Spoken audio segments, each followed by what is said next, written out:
register. Someone just remind me, please, to take the register. All right. So we would have gone through the introduction. Where is it? Yes, so students will read their textbook on the Russian Rev, write the causes. So we would have done that, most of you. Kalia is here.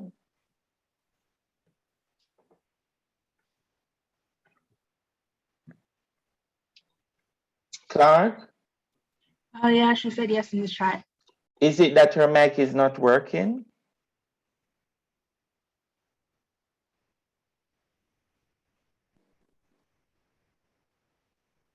Kalia, is it that your mic is not working?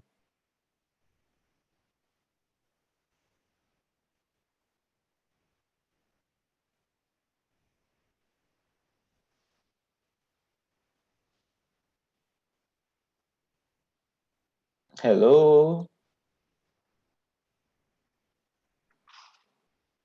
Noisy She has background. a noisy background. Okay. Kalia, I have some outstanding assignments. I'm asking you kindly to do them for me, please. You have an essay, Causes of the World War One. I'm asking you please to do it because the grades, they are due today.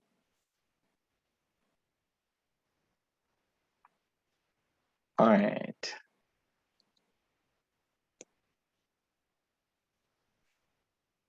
Yes, so we would have completed that. Then we would have gone through what Russia was like before.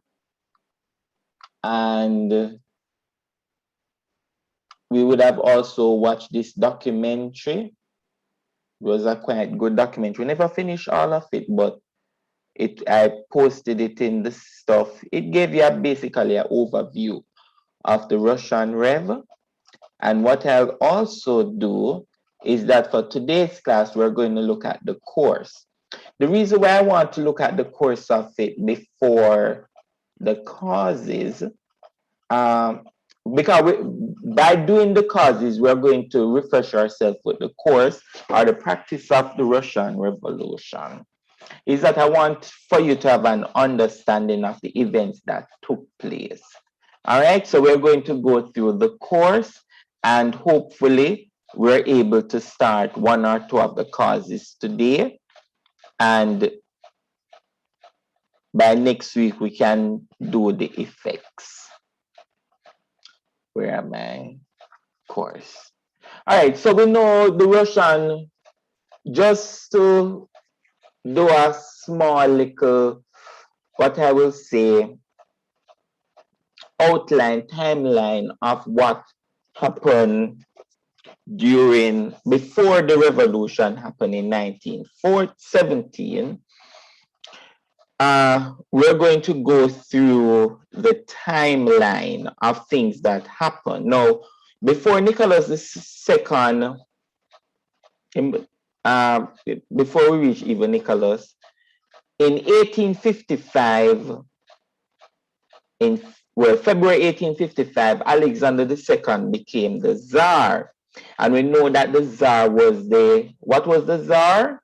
Who was the Tsar? The Tsar was the all-powerful emperor. He ruled all. Right? Yes, so he was basically like not really, we don't really use the word king in reference to them, but was the empire of Russia. So they have been ruled by Tsar since 1613. And listen, it has been quite a lot of challenge within the family because you have families fighting over different kingdoms and it was terrible. Anyway, by 1856, the Tsar is going to sign the treaty to end the Crimean War. By 1867, sorry, about 67, 56, and by 1857, the secret committee of leading officials set up to consider the emancipation of the serfs. Who want to remind me? Collins, remind me who were the serfs and why the serfs needed emancipation.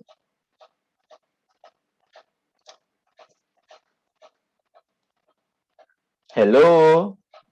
Sir, I was just connecting to audio. What were you saying?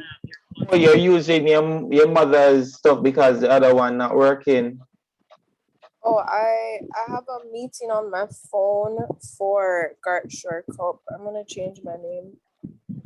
Okay. Tell me what happened with the serfs. Who were the serfs? Wait, hold on. The serfs are the people who were working, the workers on the land. The workers on the land. And why they needed emancipation? They wanted emancipation because they felt like they were being unfairly treated in that they had very high taxes. All right. Gabriel, who were the serfs? So weren't the serfs the people who were like working the land? Mm-hmm. And what system they worked under? What was the name of that system? Was it like kind of bond servant system? Repeat? A kind of servant system? Servant system, but it had a name. What was the name of it? I don't remember. All right. Sir? Go ahead, Savannah. When you gave us the timeline for the Russian Rift, because there's a lot of years that we when I looked on different sites, these are the key years that we remember, right, on this PowerPoint itself. Mm-hmm. Okay, I just want to clarify because when I try to study like the different revolutions and the wars, I want to have like a set amount of years because when I look on other sites, there's about 30 different years that I see on every little detail. So I just want to make sure I have a precise amount to study. All right, but Savannah, what system the serf worked under? What was the name of that system? Sorry, was it feudalism? Feudalism. Thank you very much. So feudalism was the system that they were under where you had a large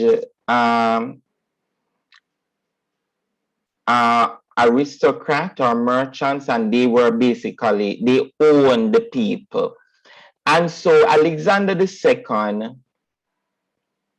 was the czar, and he was considered maybe a good czar.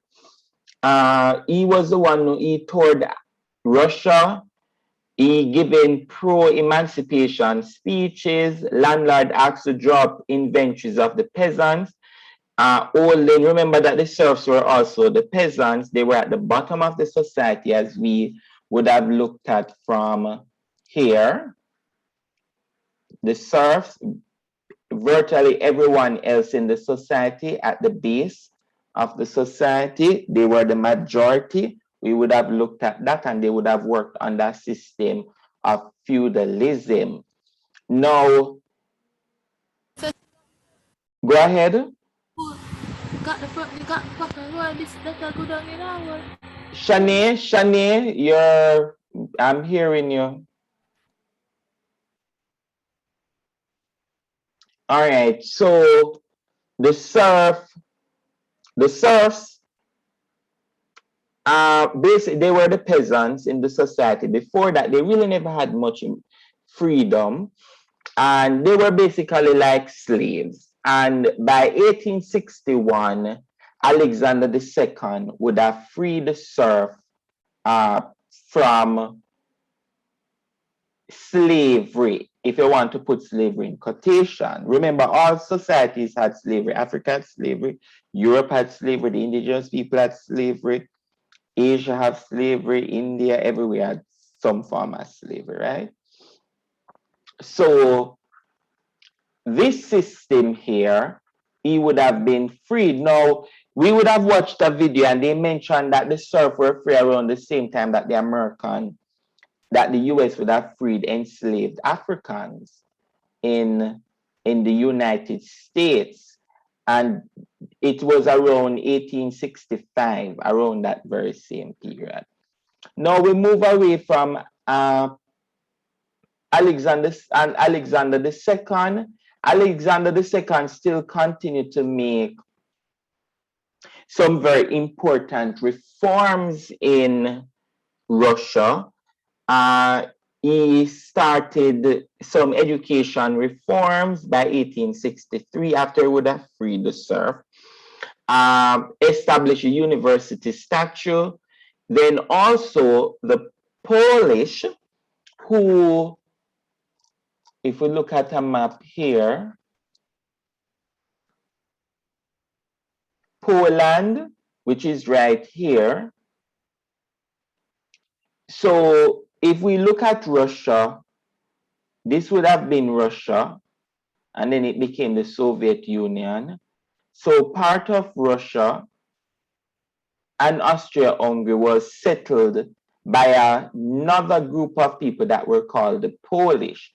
They had a very different culture. When you're thinking about Europe, you have to think about Europe as being multicultural with a lot of different ethnicities and all of these different stuff. Now, after the First World War,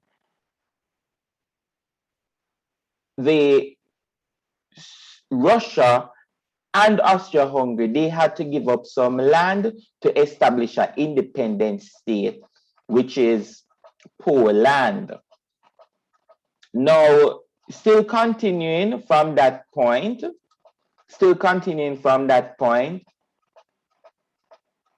the Polish, even though they were part of Russia, they had some level of autonomy, right? But under Tsar Alexander II, the Poles, or what they call them, the Poles, later on, their autonomy was abolished. So what he did was that he fully integrated the Polish or the Poles into Russia. So it was like the Poles were part of Russia, but they had some level of autonomy to make their own rules and all of these different stuff. But he would have abolished that. And then he would have also implemented freedom of the press and publication, elementary education. And clearly by 1866, there was an attempted assassination of Alexander II, right? Even with the attempted assassination, he continued to do some reforms by creating different municipal governments in Russia. So what that means is that each province in Russia would have our own little government to control or to run. We call them local government. Just like how you have the more municipal, corporation that governs things that operates in that geographic area. It was the same for the reforms that Alexander II is going to do. Now, while Alexander II was still in power, the Balkan crisis started, right? And quite a lot of other things. The People's Will was established in 1880, and by 1881, Alexander II was assassinated.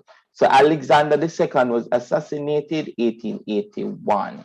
Now, once Alexander II was, and the reason why he was assassinated was that, one, you had the different ethnic problems in Russia, and as we would have mentioned in the previous class, was that Russia was divided, where it is.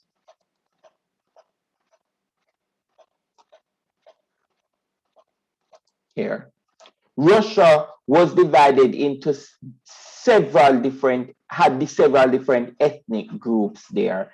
And one of the ethnic groups that did not really accept Tsar control over their territory was the Poles, right? Or what they call the Polish later on. But what would have led to Alexander II being assassinated? There was a growing movement against czars. People just tired of them. They were brutish, they were evil, and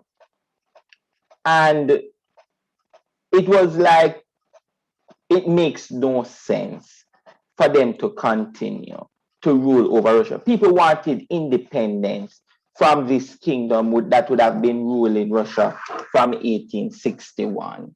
Now, as you can see,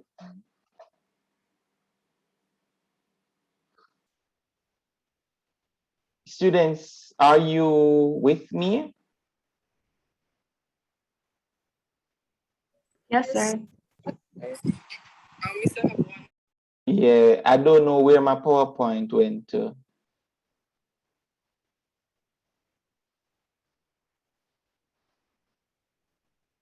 Okay.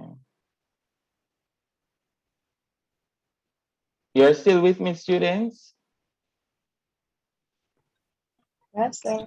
Yes, sir, we're still here. But you are not seeing the PowerPoint, correct? No, sir. No, sir, we're not seeing it. All right. Give me a second.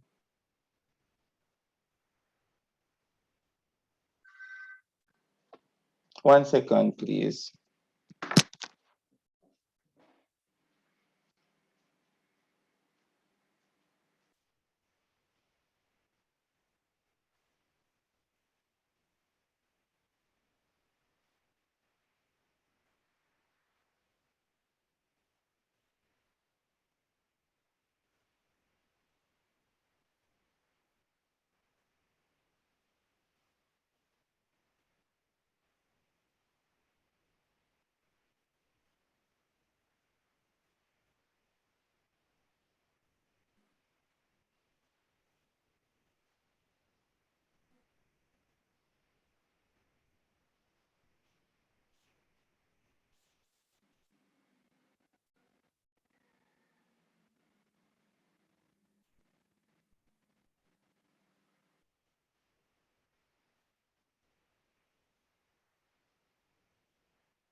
Hello?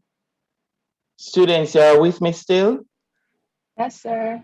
Lord have mercy. Me no know. I was sharing the PowerPoint and the PowerPoint just come off the screen. No, sir. Me no know. I don't know what is happening with these devices. Anyway, as I was sharing, ladies, we have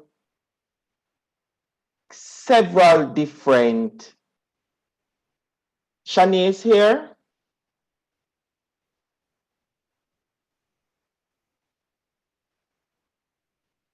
Yes, she is. Sir. Hello, sir.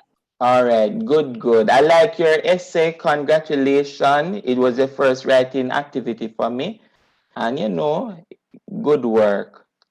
Thank you, sir. I did a lot of work. Yes, I can see it. I can see it in the essay. Very good. Keep it up. All right. Let us, and all this, in fact, most of you did well on the essay, right? Most of you did well on that first essay. And I was pretty much surprised at your quality of writing. So I know that I am seeing from what is the first essay, but I'm seeing some great ones in the making. All right. So let us continue to look at issues taking place in Russia leading up to the assassination of Tsar Tsar Alexander II. There was a group, an intellectual group in Russia that, Lord have mercy. 1 second, please. Hello, good day. No, she's on campus. So you can call her cell phone. Yeah, man.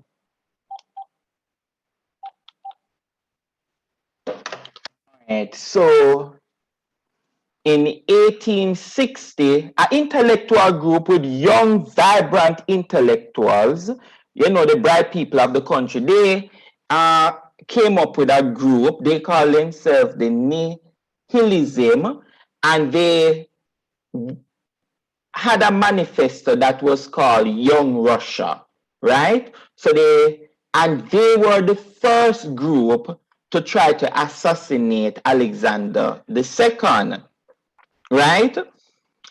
Then after that, they continue with, after the assassination, some of them actually had, well, the attempted assassination, because they were not successful in assassinating Alexander II until 1881.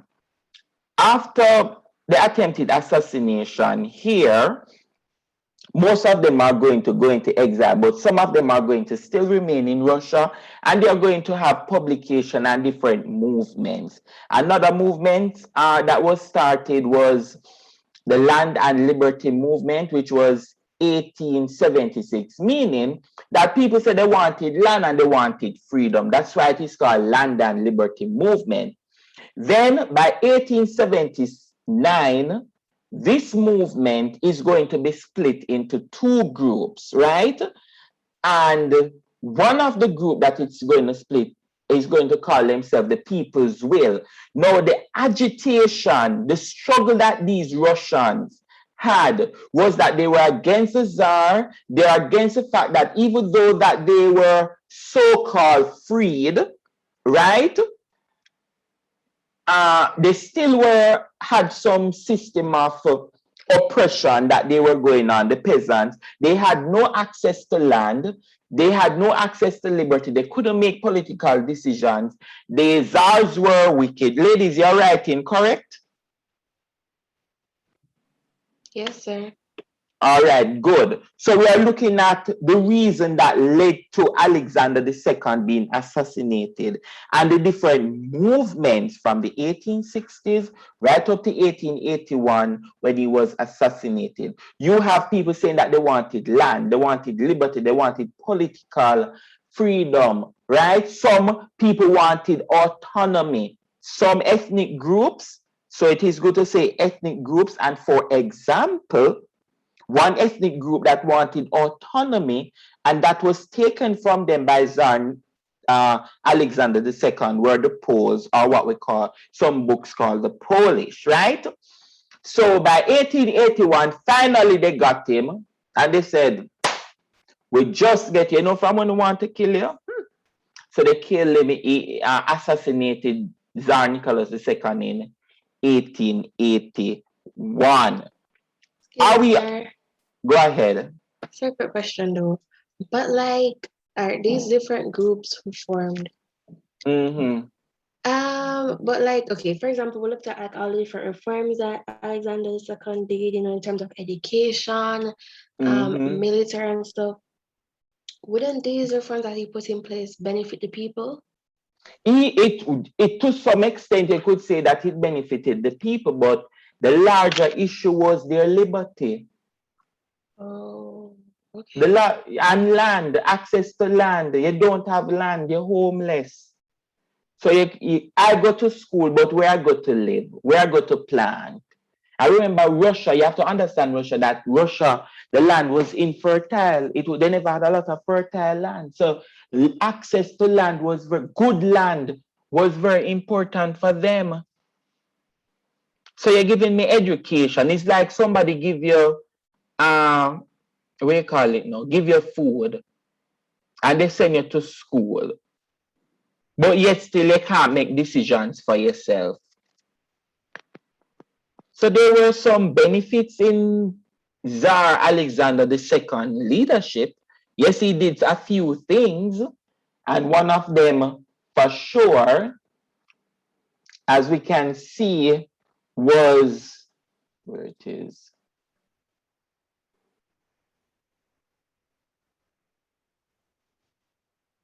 was that in 1861 he would have given the peasants some level of freedom by making new rules, but at the same time, these people decided that the tsardom was evil and it was time for them to go. Now, let us continue. So Tsar Nicholas II, sorry, why am I referring to Tsar Nicholas? Tsar Alexander II was assassinated. And then immediately after Tsar Alexander was Alexander III. So Alexander III came to power, and he was in power for quite a long time, but he also did some good and he also did some bad. One of the things that would have happened with him was that he set up a police surveillance. Because obviously, if you assassinate Alexander II, then you need to set up some form of surveillance. But this police surveillance that was established in Russia was brutish. It go around and it abused the people. It took away some of their rights that Tsar Nicholas II would have given to them. Persons who were involved in political parties or different groups, those groups were banned, but at the same time, he gave the peasants some benefits. So by 83, he would have established the peasant bank. He did some more education reform. He also established a bank for the nobles who were above the peasants. He abolished the poll tax, and poll tax was a very important tax that they had to pay in Russia at the time. In fact, most of Europe, he abolished that. But even with these reforms, this was one thing that stood out why people continued to fight against it. And that was the statute for police surveillance. This was an issue that they had issue with. And then he also started a program, which is the Russification of Russia, meaning he wanted to join all of the groups in Russia together, all the different ethnic groups. So he's saying everybody must speak Russian. Everybody, there should be no autonomous group in Russia. Everybody should follow the Orthodox Russian Church. Remember, we look at the two churches, the Catholic Church and the Russian Orthodox. So he's saying nobody should follow Roman Catholicism. Everybody should follow the Russian Orthodox, or what they call the Eastern Orthodox Church. And so with these things that he's putting in place, right? And some of these restrictions, clearly people are going to want to kill him just like how they killed Alexander II. And by 1891, there was a great famine in Russia, and he got sick. Alexander III got sick. He died. They didn't kill him.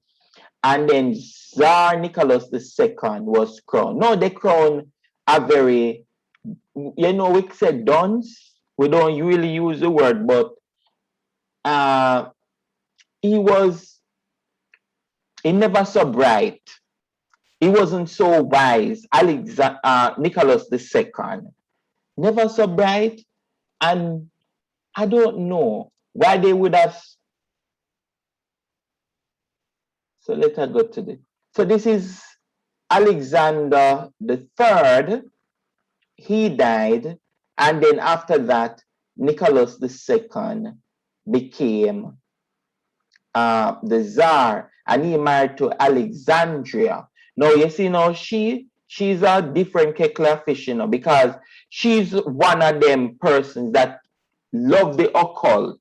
You see the thing that we had in Jamaica recently with the occult movement? Yes, Alexandria, she loved the occult. She loved to, we would have classified that in Jamaican term today as obia. She loved those things. We're going to learn more about her as we go along. Very terrible individual when it comes to these occult things. And she behaved as if she was more than others. Now, Nicholas II became the Tsar after Alexander III died.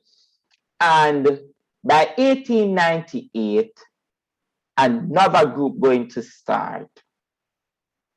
And this group is going to say, and you must take note of this group, the Russian Social and Democratic Party.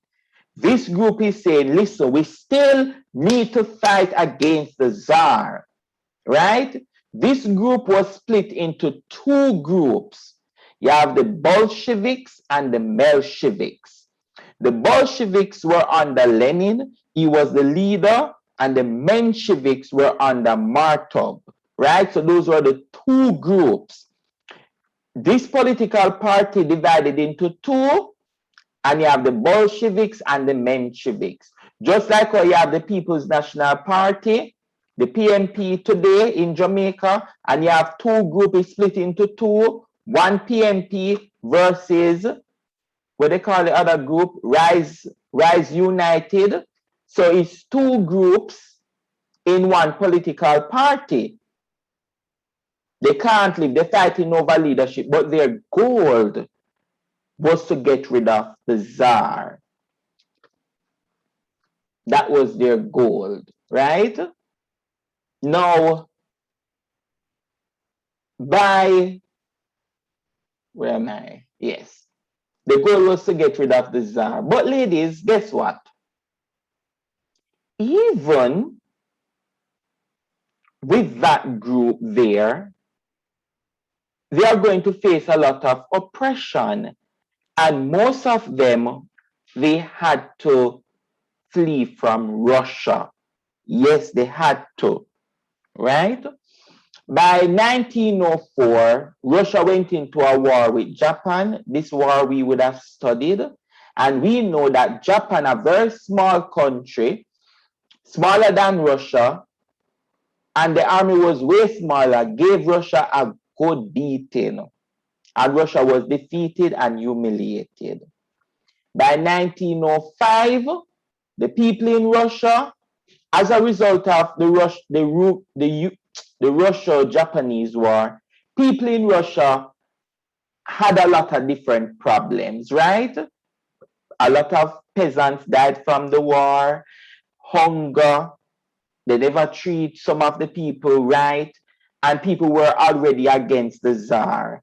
And so what that is going to cause is that you're going to have something that is called Bloody Sunday.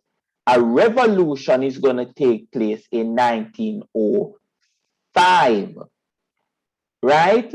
1905, you're going to have a revolution taking, and this is referred to as the 1905 revolution. So these persons, when they were marching against the Tsar, they were marching against the negative effects of the Yugo-Japan war on Russia, and the Tsar sent his officers to shoot, and many people died. Anyway, after that now, ladies, the Tsar realized that he could not gain control over Russia, right? Because there was a lot of, what we'll say, a lot of people being anti the Tsar. They weren't accepting his ruling, especially Nicholas II. And so he said, all right, let I concede. I am still going to remain the Tsar, but I'm going to introduce some reforms. And this reform was referred to as the October Manifesto. So it's a set of reforms. The October Manifesto was a set of reforms that the Tsar Nicholas II going to implement, and one of that was to establish a Duma. A Duma was like a parliament. And he said that he would rule with the Duma. So the Duma would make certain decisions, and he would work with the Duma, that the aristocrats or the nobles, they would select persons to be a part of the Duma. Now, as we can see that some concession was made, and this concession was made during the Yugo-Japanese War, which started in 1804 but ended in 1805, because by the 23rd of August 1905, Russia and Japan signed the Treaty of Portsmouth, which bring an end to the Yugo-Japanese War. Now, let us start to look at some things that is going to take place under Nicholas II. He was forced to sign the October Manifesto. One, they're going to establish the Duma. And the Duma started their meeting by 1906. Right? By April 1906, the Duma started their meeting. And by July, he dissolved the Duma should say, he dissolved it and said, listen, I'm tired of this leadership ruling with you. I am the Tsar. I make the decision for Russia. I don't need your help. So that was one of the first things that Nicholas II would have done, to basically for people to continue what you call it now, people to continue the resistance against the Tsar, because you said that you would establish a Duma, and by a couple months after that, let us say April, May, June, July, 3 months after you dissolve it, then he's going to have his minister that is going to involve in agricultural reforms, and by September of 1911, they're going to kill that minister, right? That minister did quite a lot in helping Russia to have some form of economic stability. By 1907, Russia is going to join alliance with England, France, right? And this is setting the pace now for the First World War. So as you can see, ladies, that tensions were high in Russia before the First World War. All right? Then, after that, by 1913, on the eve of the First World War, Russia is going to celebrate the 300th anniversary of the Romanov dynasty, the Tsar, that family would have ruled. So in fact, people in Russia were against the Tsar, right? People against them. And on top of that, Nicholas II had a big 300 celebration to say, my family has been ruling Russia for 300 years. Do you think that was a wise decision, or it was a way of cementing his leadership? McCoy? Sir, it wasn't a wise decision, because people in the country already didn't like the Tsars and thought that they should stop ruling, and people were suffering. So to see them celebrating would make them more upset. All right. What about Gabriel? You think it was a right decision to have that big celebration? Not at all, sir, because people were already upset and they never liked him that much. So it wasn't a wise decision to be boasting about how, your family was ruling these people from way back when. And remember, his family would have been ruling them from which year? Which year the family would have been ruling them? Which year, ladies? Hello. The Tsars were ruling Russia from which year? The 1500s. The six, but there's a specific year. Which year was it?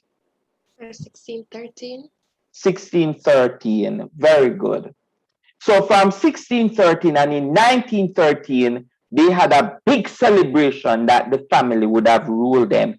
And this dynasty will continue, and it will continue to rule Russia and all the different opposition against my family and the leadership. And we would have survived many, many, many attempts, even when they tried to assassinate or have assassinated members of the family.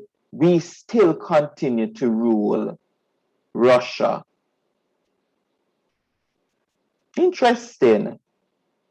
Interesting. Marshall, what's your view on it? Do you think it was a wise decision? No, sir. I think it was almost borderline foolish because they almost overthrew him the first time, only for him to turn around and say, I'm going to make changes. Everything's going to be different. And then only for him to throw a big 300 years of my family ruling over you quite miserably party in front of everybody to see. Yes, it never make much sense. And Louis, what about the 1907 alliance that Russia would have joined with England and France? You think that was a wise decision, and why not? All right, sir. Okay. I don't think it was wise in the terms that it would have caused them and propelled them to join the war, which, as we know, didn't end too well for Russia. But I could probably see why it is that they would sign the alliance with England and France in terms of protection, if anything was to happen. But they probably should have just kept to themselves, to be honest. But listen, but do not think about Louis 1914 when the World War I started. Think about what was going on in Russia at the time. Do you think it was a wise decision to join an alliance to say, if any country attacked me, then I would have England and France to support me? Do you think, look at what was going on in Russia at the time. Do you think it was a wise decision? Shani? Sir, could you repeat the question? Do you think it was a wise decision?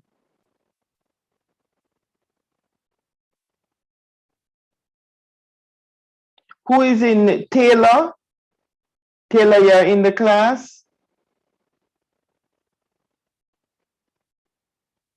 I have a grade 12, grade 11 students. No, sir, it wasn't wise. Why you think it wasn't wise? Because it wasn't smart. Yes, but you basically repeat the same thing in the, but you need to give me the reason why. Look at the timeline. You signed an agreement in 1907. Look at this timeline here. Look at the years. Was the Russian okay with the Russia-Japanese war? Were they okay with it? I think that seeing that Russia barely made it out of the Russo-Japanese war, they were in no position to support another country should they get attacked, that they should be focusing on building up their own country before getting into another alliance. Perfecto. So the mere fact that they had a revolution, the 1905 revolution during the war with Japan, right? That means that the people in Russia was against war And they were saying to him that, listen, Tsar Nicholas II, it is better you focus on Russia. Focus on developing Russia. Focus on the issues in Russia. Focus on what people want in Russia. No, but he's so stupid that the first thing he did was that he signed the October Manifesto at the end, implemented the Duma, get rid of the Duma, right? Started some agricultural reform. They killed his agriculture minister, right? And then after that, he went ahead and he started to celebrate his family leadership of Russia, where if we can see from here, from as early as 1860, people were against the Tsar rule in Russia. There were always people in Russia against them. And most of these people came from the peasant. Even some nobles were against. So I find that it was stupid for them to join an alliance in 1905. 1907 made no sense. But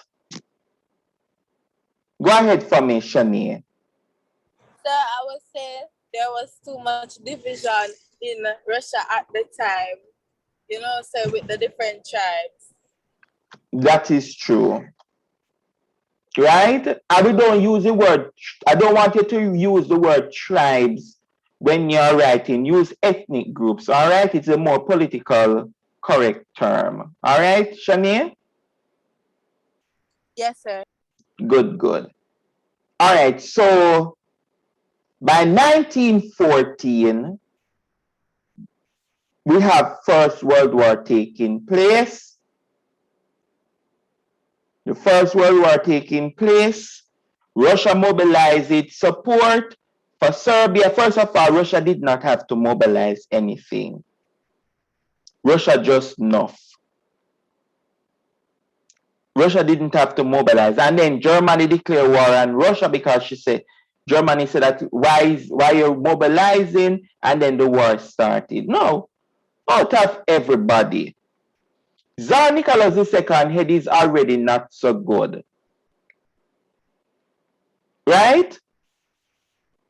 Why under God's heaven, Tsar Nicholas II is going to take command of the military operation in Russia?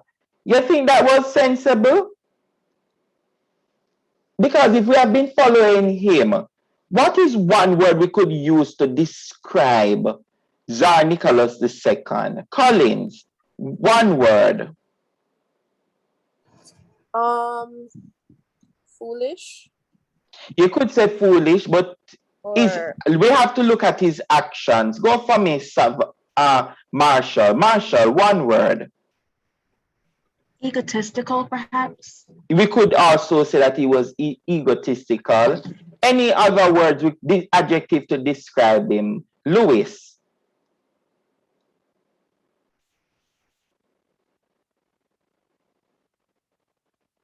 What about Shani? Arrogant. He was arrogant, yes. Or we could say that he was indecisive. He make a decision and then he make a U-turn on it. He was a big flip-flopper. A big flip-flopper. Flip-flop on his decision. And by 1916, this was during the war, the First World War. All of these years is the First World War. They killed his wife. If we want to say Oberman, we could say it in quotation, right? Which is Rasputin, the occult leader for that the wife had a very close relationship. No, this is the foolishness. This man, Tsar Nicholas II, took over the military. He had no experience when it comes to warfare.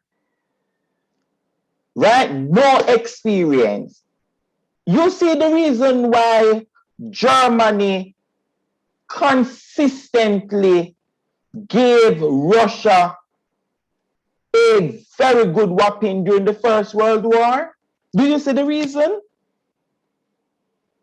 Yes, sir.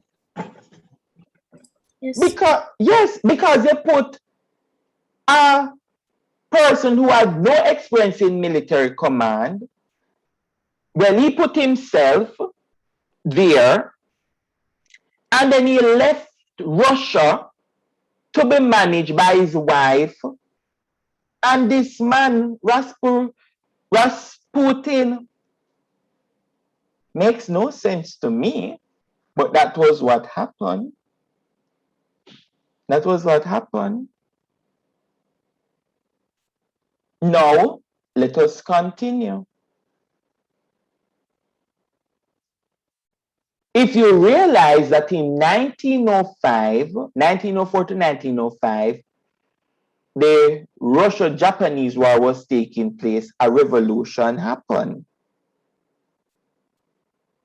Then again, during the First World War, while they are fighting against Germany and Austria-Hungary, another revolution gonna take place in Russia. Not only one, but two. Two revolutions taking place in Russia. One that is, so this is the 1917, so two revolutions happened in 1917.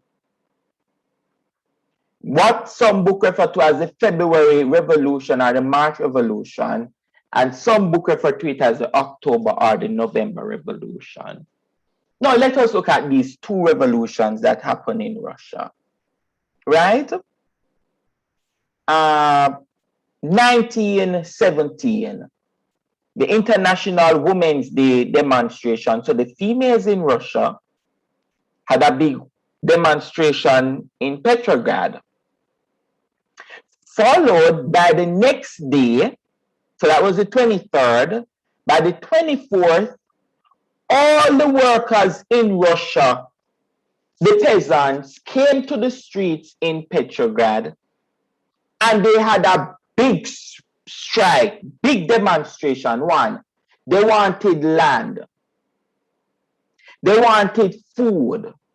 They are tired of seeing their loved one being killed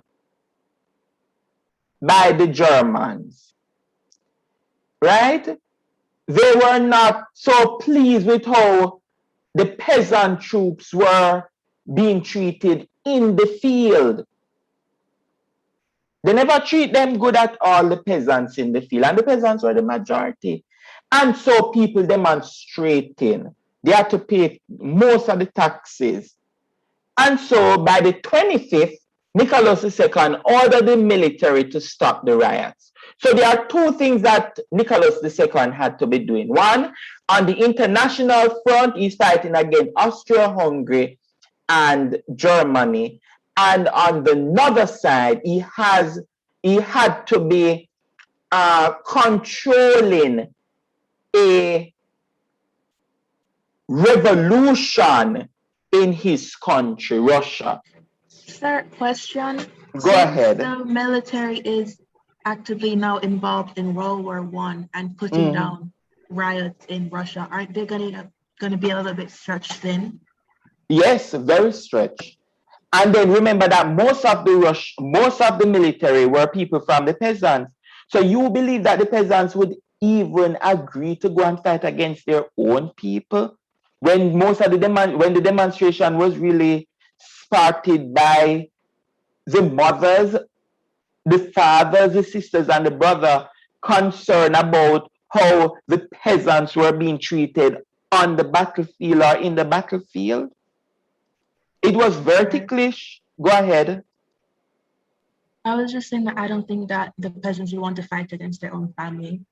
They wouldn't. So as we can see right here, it was between a rock and a hard place, because the military would really not do. Only those who were really brainwashed by him would really do it. And by the 26th of February, the troops is going to fire on the crowds. Now, even with that, that did not prevented him, right? Or didn't give him any victory, because they continued to fight and they got rid of him, right?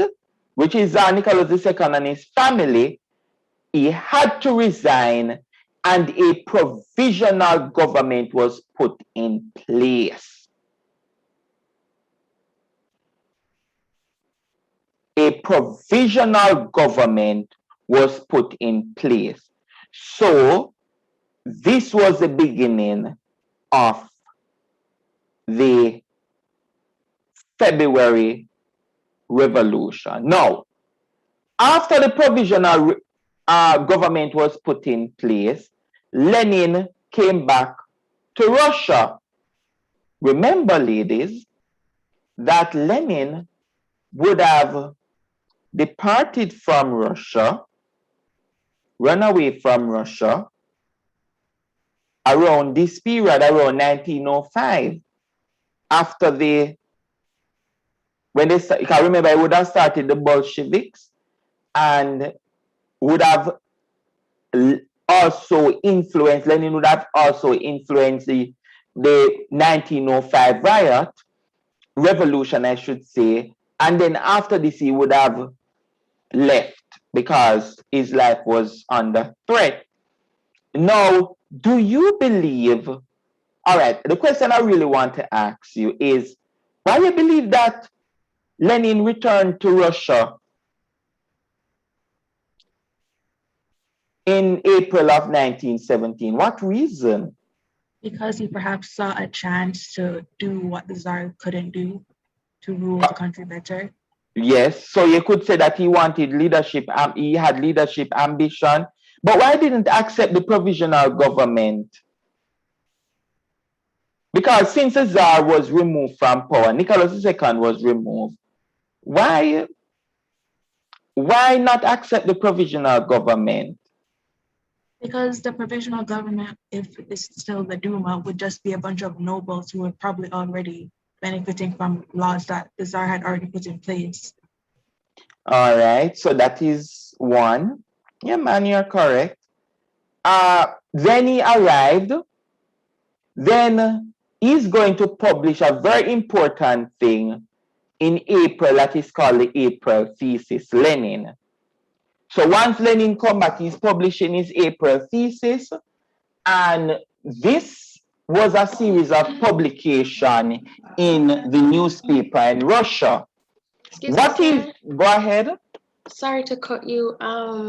Actually, my mom was talking to me a while ago, but I missed the point that I think it was Sakimo made as to why Lenin came back or something like that. Yes. You want to repeat? You want to repeat, Marshall?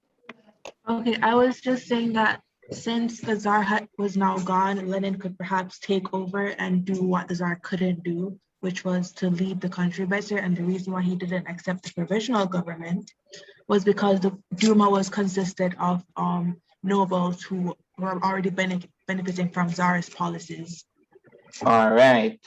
So as we can see here, once he returns, he's going to start to publish a series of things in the newspaper. Remember, newspaper is a way which you can spread your news. He's going to force people to resign, right? And then he's going to establish. So the April Thesis, what he's doing through the April Thesis is to criticize the provisional government. By 1917, Russia was still a part of the war. And he's saying, Lenin is saying that, listen, people hungry. People want land. People want peace. Land, bread, and peace. Right? Why is it that the provisional government is still facilitating the First World War? Why is Russia still a part of the First World War when Russia is getting licks left, right, and center. We are being defeated on the world stage. Why not have peace and leave the war? And so these are some of the things that he's going to criticize the provisional government about. Sorry, sir.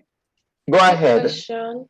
Sorry, so because Tsar Nicholas had to step down and resign, sir, who was leading the troops on the battlefield now? Was it the provisional government? Oh, so they took over and were leading the troops in military? Yes.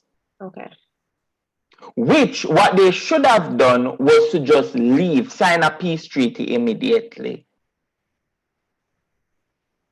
So, as we can see, Lenin now, because he was outside of the country, is now meeting with his group. And he's going to start up back his Bolshevik group. And all the different remnants and people going to be there. And Lenin persuades the Bolshevik Central Committee to start a revolution. And so on the 23rd of October, the provisional government was shut down. Sorry, the provisional government shut down the Bolshevik newspaper because the newspapers, right? The Pravda, that newspaper was very important in getting out Lenin's message, right? Or the Bolsheviks' message. And so this revolution, which is called the October Revolution, was also referred to as the Bolshevik Revolution.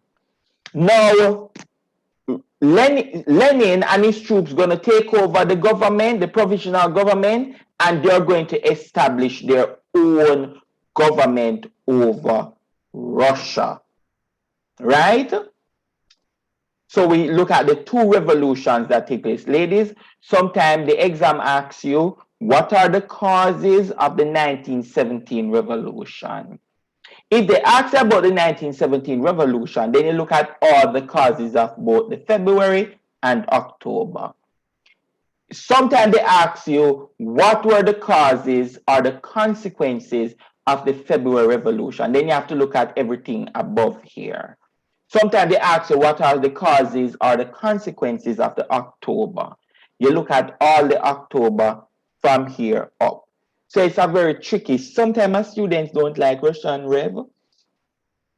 I'm trying something a little different this year to see if you're going to, if I can get a better reception when it comes to this revolution. I know it's a lot going on in the revolution and can be a little bit confusing, but if we follow the timeline, we would understand. So there are two revolutions taking place.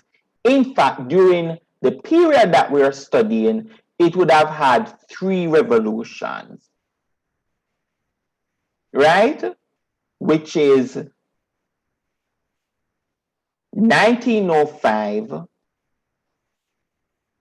February 1917, and October 1917, which is also called the Bolshevik Revolution.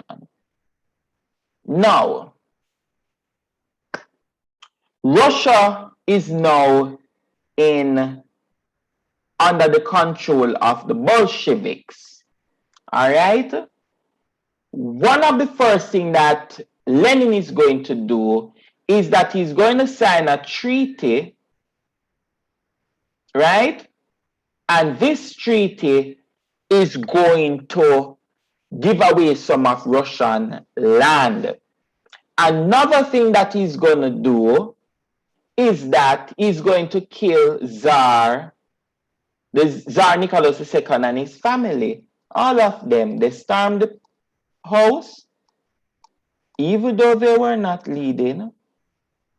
They stormed the house and they killed Tsar Nicholas II, the wife, and the children. My wife was telling me that the youngest child survived.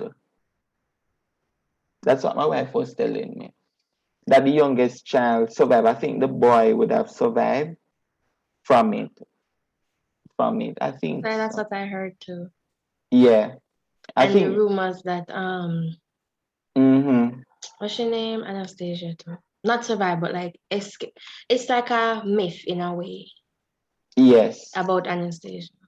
Yes, my wife was telling me the other day about that the son would have survived. Now, my thing is that, and it was something I was discussing with my wife last week. You think Lenin should have gone ahead and killed Tsar Nicholas II and his family? No. No, sir. No. They're like children, sir. Some of the I draw the line at the kids. I can understand that the wife, you don't want them to like have any more chances at potentially bringing back the Tsardom and stirring up feelings of, oh, we should bring the Tsar back amongst the nobles. But the kids, I kind of draw the line there. No. I agree with Sakima. I don't think it was right. I get that it was like a political thing and, to show dominance. And as Sakima said, they didn't want the chance of the Tsar coming back to rule Russia. But I don't think the kids deserved it, man. They ain't did nothing. Exactly. And when they were young, and because I was even, sorry, I have me watching documentary on this thing like I'm crazy. And so I just don't think they deserved it, all I have very strong feelings about this killing, and it just doesn't work for me. Because you can always like reteach the kids, but the adults, they're stuck in their ways perhaps, but the kids, you can teach the kids not to like do that. Sir, and what bothers me is the fact that Nicholas Tsar wasn't ruling at the time. Like I probably would have gotten if it was like understood the killing more if it was a thing where he was still in power and was still ruling Russia and he wanted to assassinate him as reasons to have him not ruling Russia anymore. But the fact that he wasn't and he already basically got what you wanted, which was now you're ruling Russia, the Bolsheviks are in charge, he's signing treaties, doing all these things, but you still go back and kill the man and his family. No. No. If anything, they should have like at least thrown him in prison to make sure he couldn't have come out and gathered any more power. But murder's a bit harsh. Do you think it was a good thing for him to sign the treaty to come out of World War II, March 3rd, 1918? Absolutely. Russia could not have handled any more than they were getting. They were getting beat on every front. It was time to leave. Yeah, it's overdue, actually. I agree with Sakima. It was time to go, time to accept defeat. They lost the most men in battle. It was time to go. What about your decision? What about the decision of changing? So the Bolsheviks party adopted a communist ideology, and so they changed the name from Bolshevik Party to the Communist Party. Do you think communism was good for Russia? Yes, sir. The thing is that communism is always good in theory, but no one can seem to execute it properly. Like the ideologies and like how they want to lay it down always seems good until it's just one person in absolute power, and it's basically just not what was intended. It never gets done properly. Very good, very good. Shanae? I agree with, sorry, Shanae, you can go ahead. So I would say it was good because they wanted equal. Shanae, your internet went. Collins? I was saying that communism, I was agreeing with Sakima in that communism theory it seems to be fitting for the people, but when you have a poor leader, the people they don't get as much attention as they should, and then everybody feels like it's just unfair. All right, sounds good enough. But do you think that Lenin was a poor leader? I think that Lenin had pretty good intentions to start out with. I think there's that. But with power, it can corrupt. So it's a matter of how careful he was and how he stuck to his plan. Because if he didn't stick with his plan of giving people peace, bread, and land, then it didn't work out. And also, yes, continue.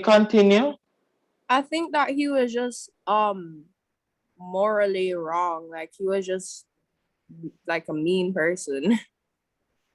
Yes, and one of the issue with Lenin leadership too, a criticism of it, is that the same thing that the Tsar did is the same oppression that he would have also put some of the people in Russia under.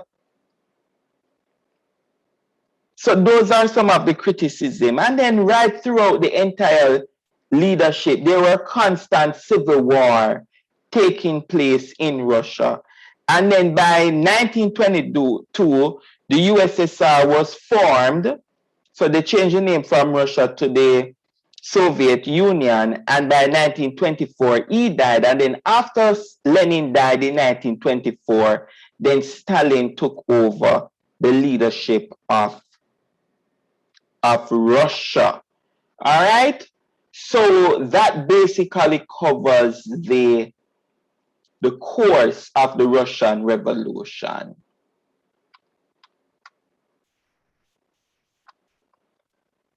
Now, causes.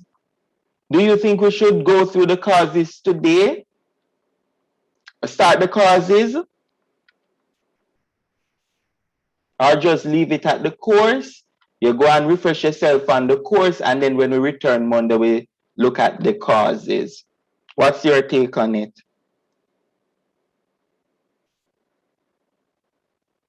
Question. Go ahead. Sorry, hearing me? No, I never heard what you said before. Oh, because it's telling me my Wi-Fi is unstable, so I went in the chat. Sir, a question. Sir, so after Lenin took charge and took control, sir, where does the Soviet Union fit in? Which, the Soviet Union? Yeah. But the Soviet Union would have started in 1922. Here, 1922. He was the one who brought Russia as this big union, right? Mm. Oh, okay. I see the new Soviet state. Oh. Yes, good. Sir, because I was watching this video on YouTube recently, and it was like this country near Russia. Well, it's a part of Russia, but they kind of consider themselves another country, like, but they're not recognized nationally as a country. Yes. It's like the people in a compound. They have their own currency, they have their own leadership, but they're not really recognized legally as a country. And they are very into like Lenin. They have statues of him all over the country. Huge statues, Soviet flags, and stuff like that. And they basically still kind of stick to that whole that era of Leninism. The Soviet Union. Yeah. So I find that pretty interesting. That he must have done something for a whole country of people to still be worshiping this man. All right. Sounds good enough. Thanks for that point. That's a very important point. Anyone else? Any comments?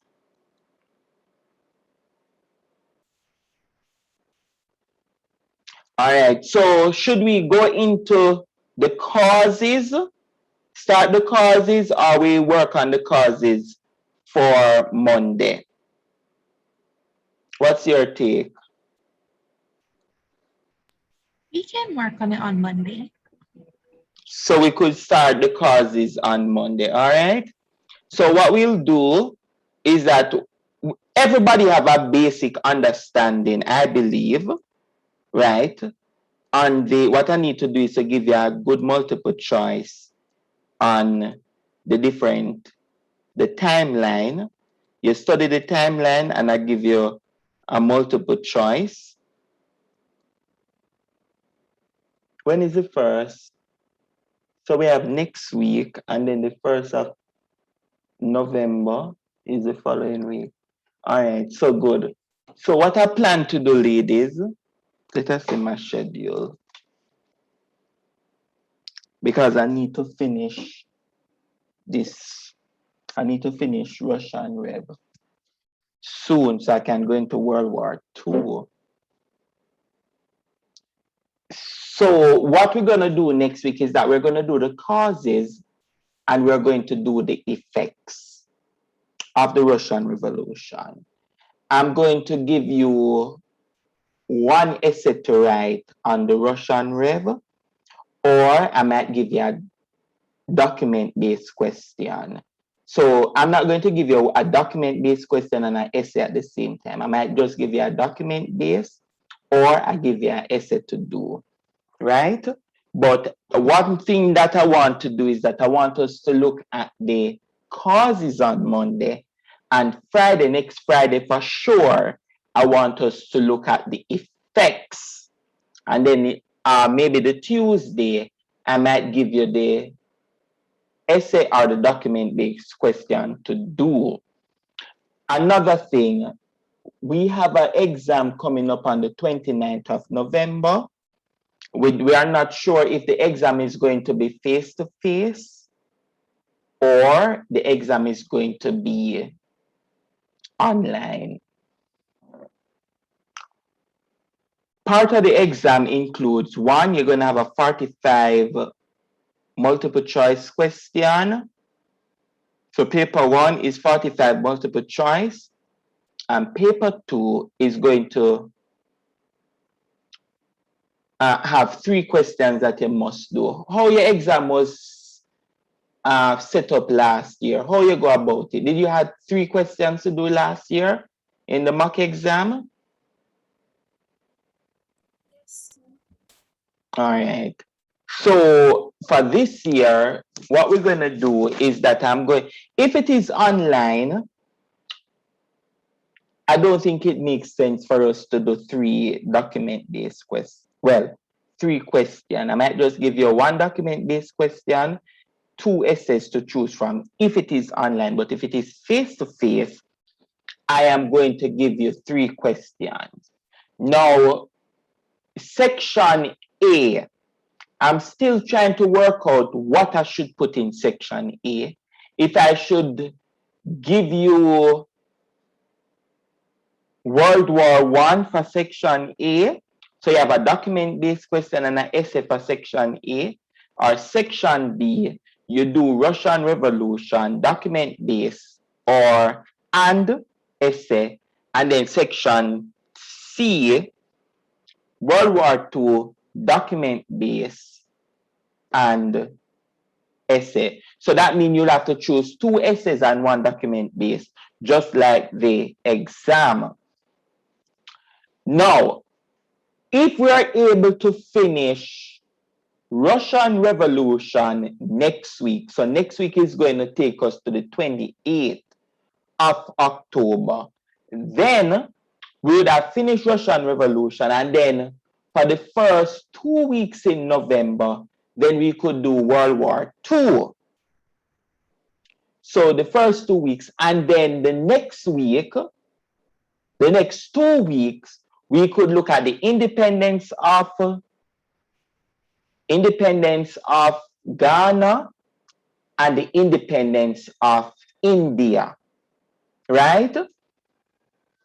If we are able to look at the independence of Ghana and the independence of India for the last 2 weeks in November, then what will happen is that for section A, you'll have World War I and World War II for section A, and for section B, you will have the Russian Revolution. So you must answer a question on the Russian Revolution.